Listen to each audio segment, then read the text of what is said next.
আচ্ছা, তোরা যে রিলেশন করস, এই রিলেশন কেমনে করস ভাই? আমার একটু বুঝা। তোদেরকে ভাই মানে অল্প হলেও জ্ঞান বুদ্ধি নাই যে তোরা একদিন তো বিয়ে করবি ভাই, তাই না?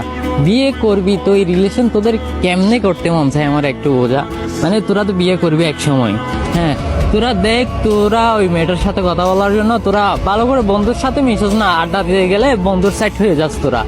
মানে তোরা শুধু ওই মেয়েটার সাথে কথা বলার জন্য, মেয়েটার সাথে কখন দেখা করবি, কি করবি না করবি, হ্যাঁ, এগুলো নিয়ে চিন্তায় থাকস। তোরা যদি বাসায় কি কোনো বাজারের অর্ডার দেয় আনতে বলে বাজার থেকে, ঠিক আছে, তোরা হুটহাট করে হয় চিল্লাই মাথার মেজাজ গরম করে ফেলস, না হয় এই সেই কত কিছু করে ফেলস তোরা শুধু কি ওই মেয়েটার জন্য।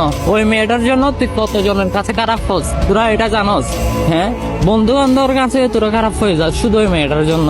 তোরা মা বাবার সাথে ভাই খারাপ আচরণ করস, মানে তোদের মাথার মেজাজ গরম হয়ে যায়, ঠিক আছে?